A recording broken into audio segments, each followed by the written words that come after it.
But our next panel will be discussing accelerating blockchain in business strategies for adoption. So we're going to continue our talks about how that adoption is going to happen. We've been talking about mass adoption, but how is it going to actually happen? What are the practical strategies? So I'd love to welcome the speakers to the stage. We've got Chantalle from Board Brand Studio, Anna, Page Executive, David from Vodafone, and Dirk from Telekom MMS GmbH. Moderated by Eric from Trey. Love to welcome you guys to the stage. Please give them a warm round of applause.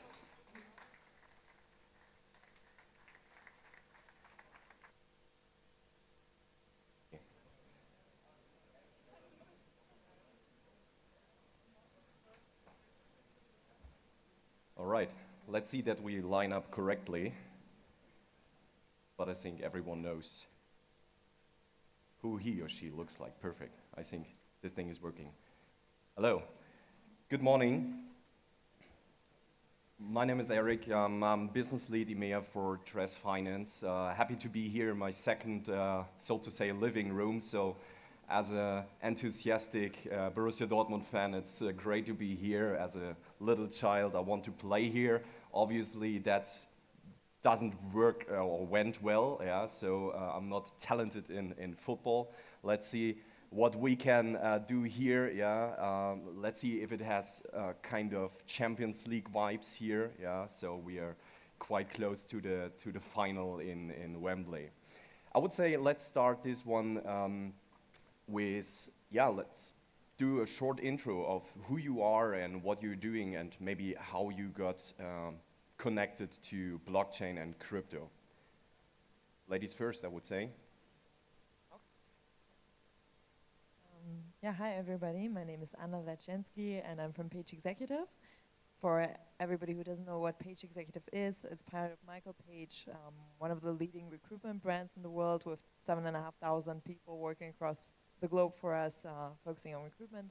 And I've been doing 13 years of tech recruitment there, focusing on the German market, a big team there, and then I fell in love with blockchain, first as a retail investor, as probably many of us in the last bull run, actually a little bit before that, and then yeah, I just fell into this famous rabbit hole and was just into DeFi, NFTs, and understanding the space.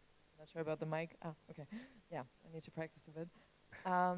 Yeah, and then I decided that actually it's really strange that nobody in my company is doing Web3 and blockchain recruitment, and this could be an area for myself, and I pitched this internally and won that pitch, and basically since then I've been building up recruitment for blockchain and Web3, focusing on leadership roles in the space.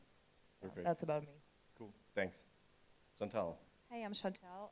I'm into crypto since like beginning of, the micro is a bit weird, right? Since 2017, actually, got into crypto, 2021 into NFTs and all of the community stuff, and beginning of 2022, I don't know who of you know maybe Metaverse Society. If you're in Germany, probably some of you. I'm a co-founder of that project, or more like that company, and besides that, a founder of Board Brand Studios. We are focusing on branding, all in all, about the whole marketing perspective and branding in Web 2 and Web 3. So I'm traveling a lot, going to a lot of conferences internationally, meeting a lot of people, know about different kind of blockchain solutions, and that's what brings me here, actually. Perfect. Dave, go ahead. Yeah, so David Palmer. I'm based in London, but like yourself, I live on an aeroplane. I've been in this Web3 blockchain thing a while. So I started out many years ago when people thought I was crazy trying to mine Bitcoin unsuccessfully. So I managed to do one. Then really got excited about Ethereum and smart contracts. In 2017, I started to see if I could merge some of my personal interests with my job. And really started looking at, okay, how can this decentralized blockchain technology apply to telco? Because the use case was really more about finance. Still mainly is, but how could it apply to the telco? And so I did a Google search, and honestly, there was 4 things that came back.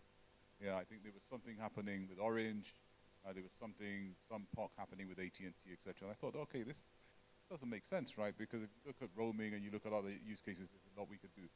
So I really started then to look at how blockchain technology could apply to telecommunications. More specifically, I was working in IoT, how it could apply to IoT. And I'm getting to the point.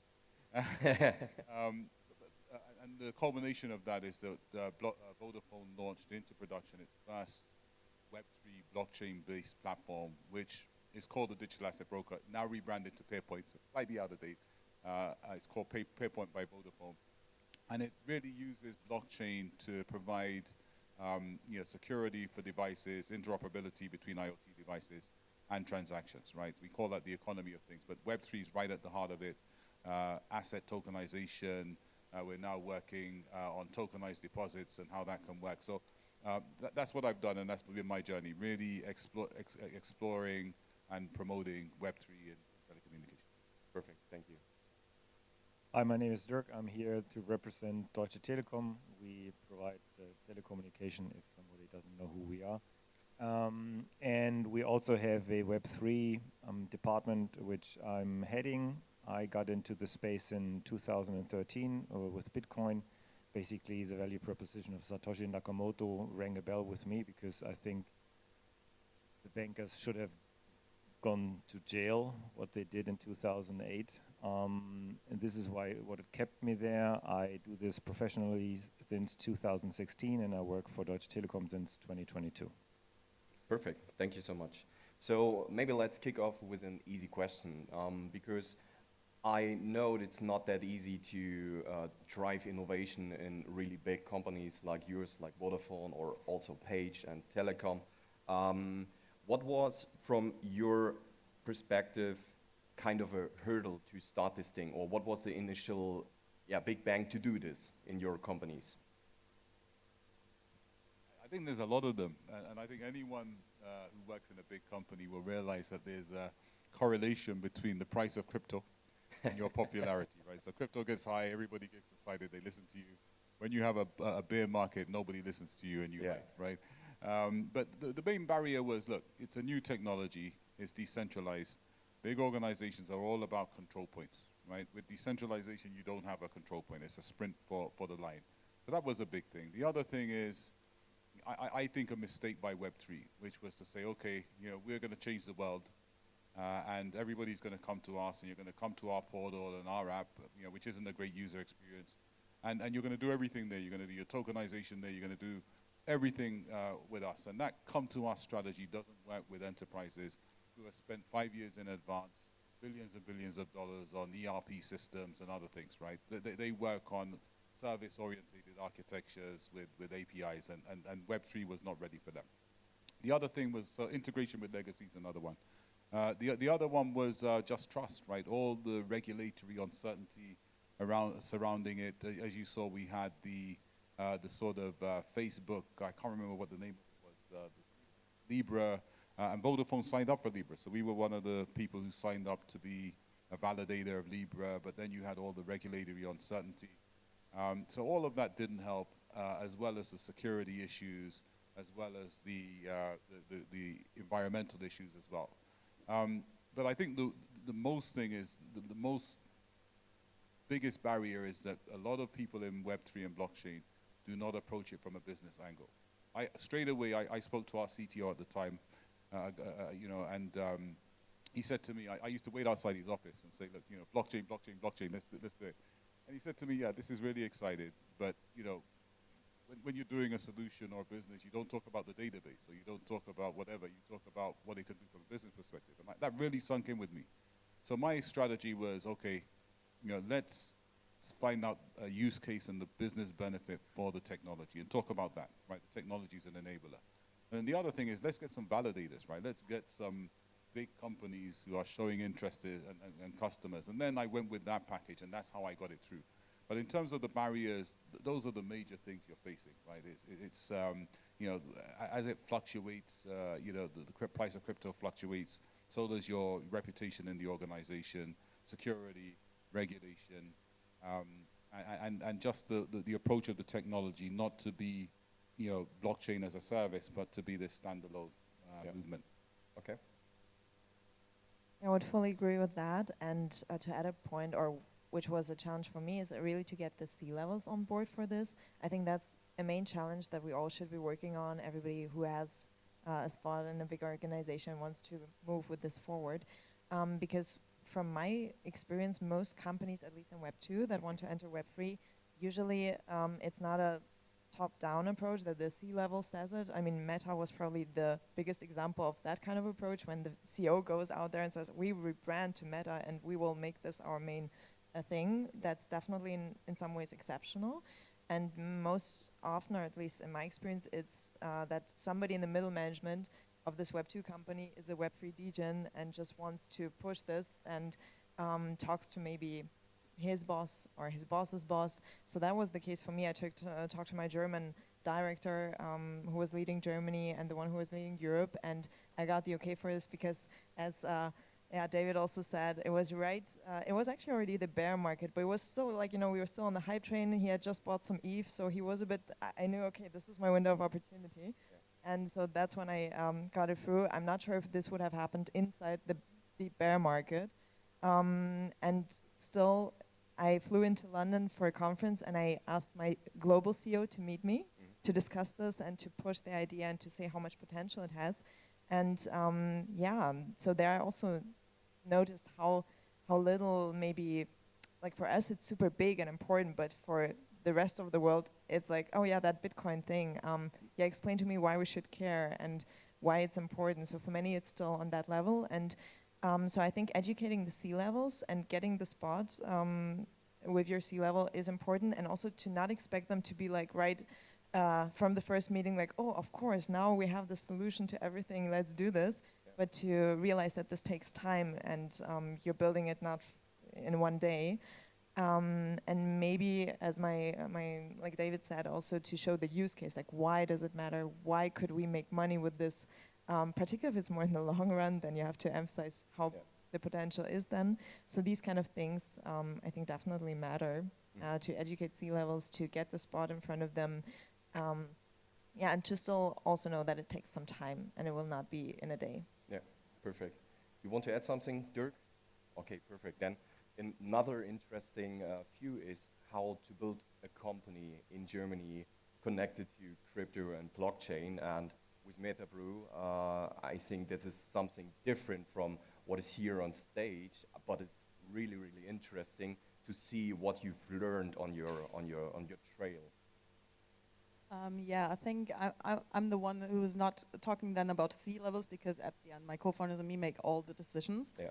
And I don't know who doesn't know MetaBrew, but to keep it very short, we started about 2 years ago with a company. So our goal was to grow an international beer business and start with Web3 and NFT, to really build a community, and they're helping us to bring the beer outside of Germany, because if you just want to build a beer company in Germany, it's just too much competition on the side of you.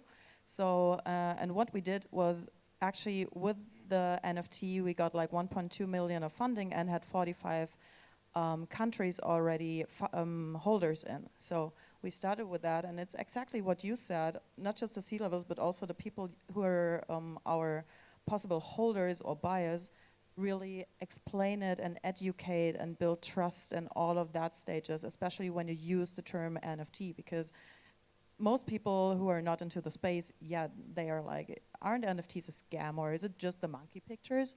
So when you start with that, it's actually from the beginning, really be maximum transparent and tell the people what you're doing, why you're doing it, what's in for them. That's what you always do in marketing, like what's in for you, and really explain it really good. And this is the angle we were hitting, and we are now 2 years in, still a startup, but at the end, doesn't matter to who you're talking about blockchain. I think it's always about education. Yeah, that's right. So to sum it up, it's all about education. On the retail side, with the investors, if we see it's only 3 to 4% of the world population already into crypto, roughly, so we need to focus on the 96 or 97%, to educate them, to get them in. And you, as a telecommunication company, has a really, really good angle and a good customer base to get them into the ecosystem, right? And you're doing a lot at the moment. I've heard that Vodafone already started to connect wallets with SIM cards. I know also that Telekom is doing something there. So this is a really easy entry. If you have a wallet connected to your SIM card, right? Then you have millions of users straight away, and they even don't need to know if it is a wallet or not, but they can transfer tokens or whatever, right? So that is a huge advantage from my perspective. The famous headline, it went everywhere. I gave an interview maybe 6 weeks ago with Yahoo Finance. I thought it was fairly low key, and I spoke about, I spoke about the work we've done to essentially use some of the stuff that was in the SIM card to have a wallet. So if you know about wallets, I'm sure there's some experts here. The first thing you need is a secure element, which we have in the SIM. Next thing you need is the ability to generate public-private keys, which we have in the SIM. And then you build an application on top. And we've done a lot of that. Part of the solution that we came up with wasn't just a blockchain in Vodafone. It was, right, how can we have a right to play? How can we bring telco to this? And of course, I remember having a big workshop in... Sorry, if you need to hold Yeah. a little bit. Sorry, I remember having a big workshop in Paris, and it was all about, okay, how can we link the SIM to the blockchain? And we found out that there was this technology called IoT Safe, which essentially uses elliptic curve technology to build a bridge from the SIM to certain blockchains. So ETH, Hyperledger Fabric at the time, we've now done it with Corda. And it allows the SIM, with public-private key infrastructure to externally sign on-chain, right? So that's the key thing, is that with the SIM technology, with IoT Safe, and we've also got something called SIM Trust, which uses symmetric key technology as well. You're actually able to get devices, so phones, IoT devices, cars, like we had Mercedes, somebody talking about Mercedes earlier, to sign on chain, right? Now the beauty of that, and what's behind our platform, is that Vodafone currently has 165 million devices on its IoT platform, 40 million of those in cars. So straight away, this bridging of the SIM card with blockchain makes us one of the biggest blockchain platforms in the world, right? Because we've got 165 million devices that can participate and sign on chain. Yeah. Once you start looking at that for consumer, then it's absolutely massive. Of course, with consumers, you have the hardware secure module and the private keys on the phone. But in terms of mass adoption, if you start switching on, as we did, 165 million devices, if you're looking at the billions of IoT devices that are out there, that actually, when you look at the threat of AI and quantum and all the threats you have, actually need some authenticity. They need identities. We need to build some trust there. Yeah, it's a massive thing, and this is what business is looking for. They're looking for use cases where blockchain, Web3 technology can help them to strengthen their positions, to provide a better user experience and more features for their customers. And that's what all that was about. And I believe that we are moving towards a world of wallets, and that the wallet will be the gateway to financial services and a number of other things. Linking the SIM card to the wallet and to the blockchain was an obvious evolution. Perfect, thanks. We have a slightly different approach. Of course, there is a Web3 strategy within Deutsche Telekom. Basically, I totally agree what you just said, Dave, that there is a logical link between the telecommunication company and Web3. Just think about it, like I think besides banks, there's no other industry who knows where you live and what bank account you have. So there is a logical connection between our business and potential Web3 use cases. And Deutsche Telekom said, when we will go into the Web3 space, that's basically what I do, we need the foundation. We want to run our own validators, oracles, and indexes. So this is why they set up like a unit when we are providing staking services or infrastructure for Web3, because we take care of decentralization. We don't have the hyperscalers, no AWS and no Google. Have nothing against those. It's just like about decentralization. We have our own cloud.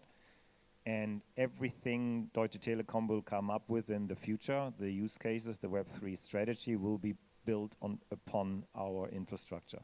but there are use cases, and I think we talk about mass adoption soon.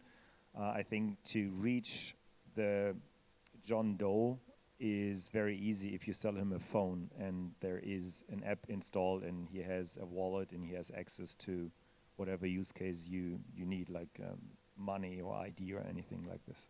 Yeah, that's right. So because this is the main hurdle, yeah, so that there are technical hurdles for the average Joe who's dealing to get involved with crypto, right? So, but maybe let's go to one other topic, what's super interesting. Where do you see, in which industry is the biggest adoption from your point of view at the moment? Finance. Okay, done. Finance, but what I'll say is that, you know, going back to 2008 where this came from, it was supposed to be a movement to bring a new way of doing things, to drive self-sovereignty and control back to the people, right, and give them a voice. You know, we have seen this in finance, but there's still 1.7 billion people who have no recourse to financial products. You know, with AI now, you know, and the data centers and the way that's going, you know, that divide could even accelerate even more. You know, I would like to see Web3 move beyond finance to move to making a difference. And I think it has immense potential when you look at metaverse and you look at AI and you look at all the technologies that are now starting to come up there. You know, Web3 can be an equalizer, right? It can extend the boundaries of equality and opportunity. I'm not seeing that. I'm seeing it turning into another financial product. And I think that's where we really need to come together and try and drive change. Yeah, I would also agree, and obviously in finance is the most progressed one, and specifically also if we look beyond our own world, like being in the Western world, I mean, if we look at the developing world, I was in Dubai last month at Token, and there was the founder, and the founder of Tether was speaking there, and he was really emphasizing that he's focusing on emerging markets, and I think we cannot imagine it. Like, we have inflation here, but we don't have hyperinflation, and for us, like, I don't know, for me, USDT is kind of like, yeah, I can use it, but it's not important for my survival or important for my wealth in the way it is as if I would be living in Turkey or maybe Argentina, where, you know, stable coins have, I think, a totally different significance, and that's why the adoption there of this is also something totally different. It really means a lot if you can keep your wealth compared to, by using stable coins instead of, you know, living with a currency that is kind of, you know, like losing value by the day. So sometimes we just have to also think beyond our own very, very nice, comfortable situation, or the unbanked in many parts of the world. Like I can't imagine myself, I have a bank account, you know, it's all normal, but that not everybody has this access. And I think that's why we should never forget that there's other parts in the world where things that are basic to us and financial system might also be broken for us, but it kind of works, you know, better or worse, but it does work. And for others, it's a totally different thing. So maybe to step out of our comfort zone is important. I think, and I also see a lot of potential in Deepen. I mean, definitely decentralized physical infrastructure is something where I think many Web2 people actually see the benefit of Web3 and decentralizing and not having this one centralized player who keeps all of this, but actually to distribute and to maybe then have the advantage of things becoming really cheaper and more adopted and everybody participating in this. So that could be something. This one, I think this one's working a bit better. I'm totally with you. So finance 100%, especially what you said, because there are areas in the world which really need those solutions. For us, it's actually nice to have and like opportunity, but not needed. And I think that opens doors at the end, because if people use it and see the trust in it and not like blockchain and Web3 and all of that wording are a scam, but people actually see how they can use it and gain trust, we can open it for different kind of areas where it doesn't matter if it's then the fun part about gaming or like point systems or whatever, to really bring that into mass adoption with other things. And this is actually what I really enjoy about going to these conferences and flying around. It's not just to sit here on stage, but to talk with people about solutions and connect and collaborate to find that kind of solutions and see the problems in other areas of the world. Perfect, thank you. So I see we have around about 4 minutes, so I think we need to do some closing thoughts. And what do you think are the biggest showstoppers in our ecosystem so far for businesses to come in? What's in your mind? Okay, can I be first? Thank you. No, actually, because normally biggest showstoppers, what do we all hear at every conference? UX, user experience, and that's what I was thinking yesterday night again, like, oh yeah, if that question comes up, I'll say UX. But to be honest, then I thought about it again, and I feel like one big showstopper is that we try to change the world all at once in all areas. Because if you ask people, okay, what does Web3 stand for? Yeah, we all come up, like some people work on decentralized social networks, other people work on DeFi, the next decentralized infrastructure, and the next on gaming, and everybody works, and there are so many layer ones and layer twos, and I don't know, yesterday I was at a side event, and then they also have now layer twos on another chain and another programming language, and I'm just like, we can all work on all of this, but it's like we don't concentrate our energy. We're so decentralized in our thinking, which is great, but it also means, we're running all over the place, like everybody in a different direction. And then I had this thought of, okay, what if we would bundle more of our energy and say, okay, you know what, guys, we can't push adoption for Web3 in all areas at the same time. Let's focus a bit more on like 1 or 2 or 3 main pillars, and we all go in this direction. And I know this is centralized, so it won't work, but just sometimes I was thinking, like, I think this is a hurdle because like there's so much talent and there's so much energy in the space, but we all run in different directions, and yeah, maybe a bit of more centralization of effort, because I was thinking about how Facebook started. I mean, it was supposed to be just this thing for former Harvard people to see without calling each other on the phone who does, and then it became such a huge thing. They didn't try to change the world immediately. Maybe they had it on their mind, but I don't think they were like, oh yeah, let's conquer the world and then sell ads for this, and I don't know. Yeah, so maybe this from changing the world, go back to, okay, let's pick 1 use case or 2 or 3 max and focus a bit on that. So more education, more focus. Let's see what we can add to the list. I would love to see a actual use case for John Doe. And I think it comes down to this one. We all talked about like money is one use case. I think this is already covered. I think on the other hand, because you said there's a lot of talent in the space, I totally agree. A lot of great ideas. I also totally agree. UX and UI gets better. I also totally agree. But there's also a lot of money to be made. And I think this is a major problem. And I come to my first sentence. We need an actual use case. And if someone can show me one besides money, I'm here to talk. Just approach me, talk to me. I haven't seen any. I'm in the space since 2013. I don't see any use case besides money. All right.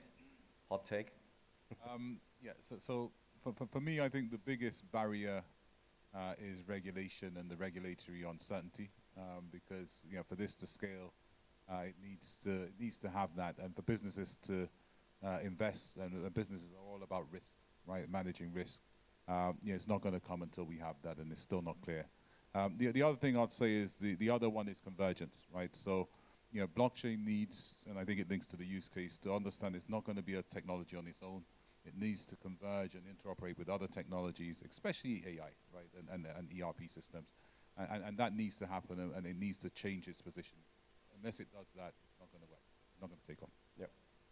We started with a lady and we close with a lady. Chantalle. 10 seconds left. I No, think no. I already Take your made time, my. take your No, time. I'm fine. I'm already made my point. I think I really appreciated, like, especially what you 3 said, and making the next steps and really find real solutions and not just use blockchain for the sake of it is, I think, the most important part, because then people start to listen if we actually use it for a real use case and not just to use it. Perfect. Thank you very much, guys. I hope you enjoyed. I think every one of us is here around, so if you have any questions, reach out. Every one of us is on LinkedIn, so reach out, and yeah, wishing you a great event, and we are not the ones who delayed anything here, yeah? Just to mention it. We had 10 minutes less. And we had 10 minutes less. That's right, that's right. Perfect, thank you.